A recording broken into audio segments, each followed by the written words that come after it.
नमस्कार मित्रों।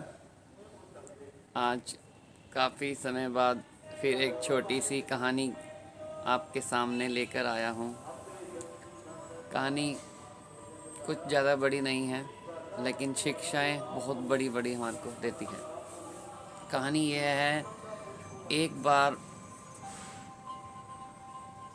एक परिवार एक काफ़िले के रूप में एक जंगल से गुजर रहा था और काफ़ी तेज़ धूप में वो चलता जा रहा था। चलते चलते उन्हें रास्ते में पानी की प्यास लगी और उन्हें कहीं पानी नज़र नहीं आ रहा था। तो जैसे रास्ते में जा रहे थे तो एक ऋषि वहाँ पेड़ के नीचे तपस्या कर रहे थे। तो उस परिवार ने कहा कि हमें पानी की प्यास लगी है, क्या आप हमारी कुछ मदद कर सकते हैं? तो उन्होंने कहा, बिल्कुल कर सकता हूँ। आप अपने परिवार को यहाँ पेड़ के नीचे बिठा दीजिए। और उन्होंने इशारे से बताया कि इस ओर आप आधा किलोमीटर 1 किलोमीटर के करीब जाएंगे तो आपको एक नदी मिलेगी। वहाँ से आप इस बर्तन में पानी भर कर ले आइए और ख़ुद भी पी लीजिए और अपने परिवार के लिए भी ले आइए।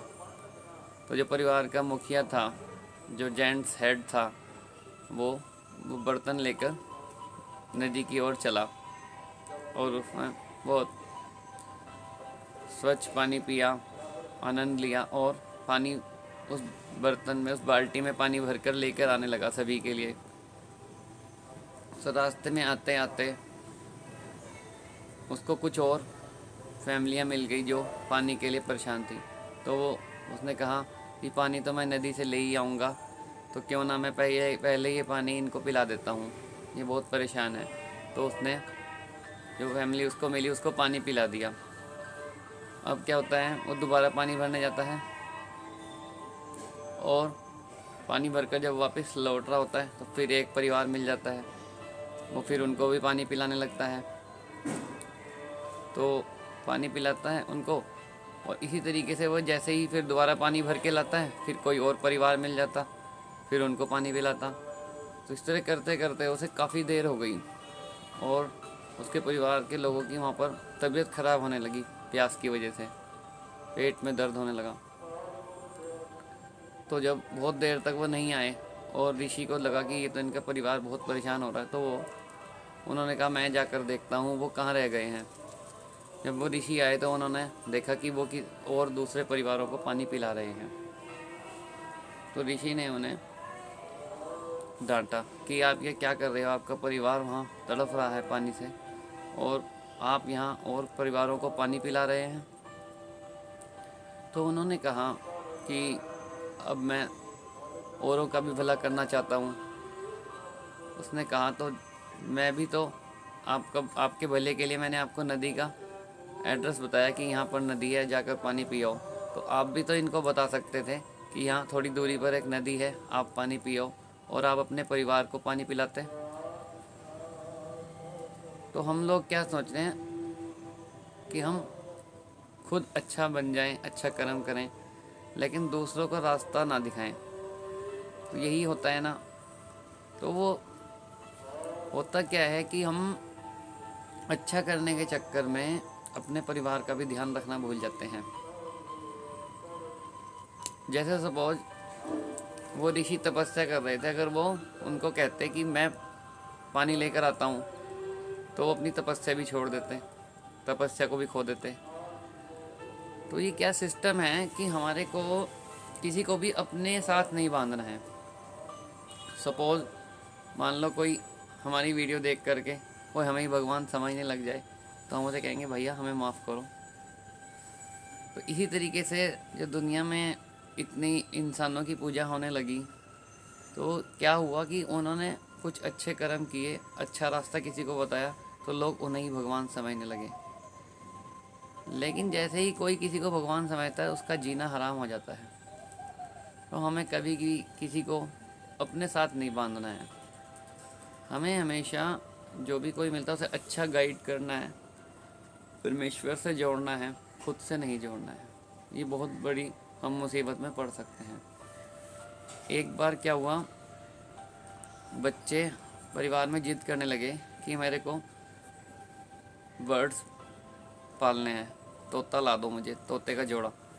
तो मैं उन्होंने काफ़ी समझाया कि नहीं, हमें ऐसे किसी जीव को बंद नहीं करके रखना है, लेकिन वो नहीं माने। तो मैंने कहा कोई बात नहीं, ये ऐसे नहीं मानेंगे, इनको प्रैक्टिकल होने दो।